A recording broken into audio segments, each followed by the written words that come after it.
Hey everybody, how's it going? I hope you're all having a lovely day. Today I wanted to read a tweet that came out from an article that I was reading on prices going up and shipping prices going up and what is contributing to that and what's not contributing to that.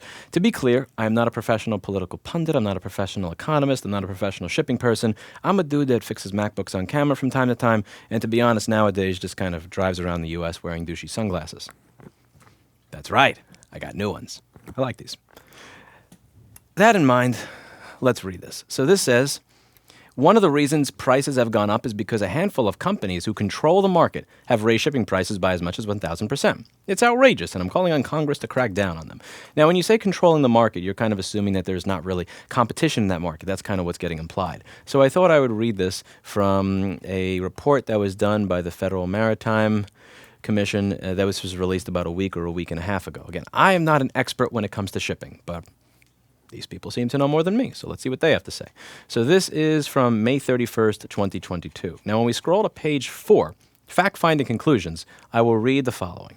Based on information and research gathered during the second phase, the fact-finding officer has concluded that, using established antitrust analytical tools also used by our sister competition agencies, the DOJ and the FTC, notwithstanding certain misconceptions, the current market for ocean liner services in the trans-Pacific trade is not concentrated, and the transatlantic trade is only minimally concentrated. Competition among ocean common carriers, among the three major alliances, and among the members in each of these alliances is vigorous. Vigorous competition.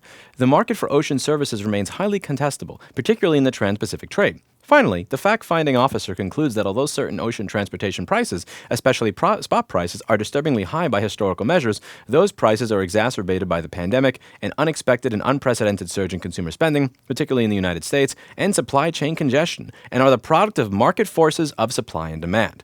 Now, this seems to cut directly against what the president said in his tweet. So I thought, okay, maybe this is an agency of the government that may be a little bit political in nature, maybe they don't like him, this, that, or the other. So you look it up, and what's interesting is that Biden is nominating this gentleman for a new term as commissioner of the Federal Maritime Commission.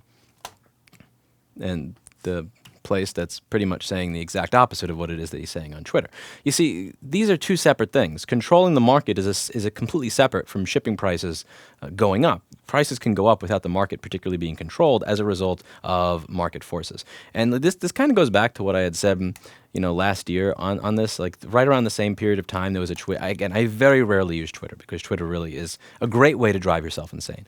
But this video, there is no inflation if you measure CPI in cheese. And there were a lot of people that were concerned about prices going up for food, for housing, for repairs, for just about everything.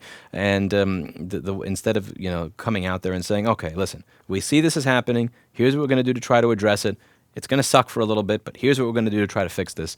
You have a tweet saying that sliced cheese is down 1% from the previous year because that's what was on most Americans' minds back then.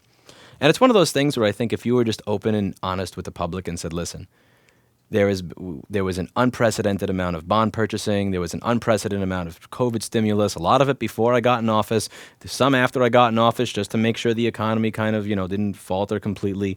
Maybe you went a little too big with it. Here's what we're going to do to try and work on it now rather than just kind of finger point and blame others when your own agencies are saying that that's not the problem. It would make people feel a little bit better. Like, again, when the president says this is why this is happening, and then an agency with a commissioner that he appointed says like, no, it's actually something. No, that's not it. That doesn't really make people feel very comfortable. And I think just coming out and saying, listen, the last 2 years, there was a lot of spending. The economy was shut down in many different countries, blah, blah, blah, blah. Here's what's going on. Then you could kind of level with people that way. But when you say, well, no, the problem is that these people control the market and they're just making everything expensive for everybody. I don't know. There's something that just comes off weird about it. It's like, what was different, Like, greed has been a constant throughout human history. People are greedy in 2022, but these companies were also greedy in 2018, 2014, 1990, 1960, 1940. I don't think most of these companies decided to just, like, we're magic. Okay, we were philanthropists before. We were 501c3s last year, but this year we're going to become greedy. Like, what happened over the past 2 years that didn't happen in all the other years that just so happen to correspond to everything becoming more expensive? And Is it them now controlling the market where they didn't control the market before when the Federal Maritime Commission says that they don't control the market? Or was it an insane amount of money getting spent during that time period? Like more than ever before.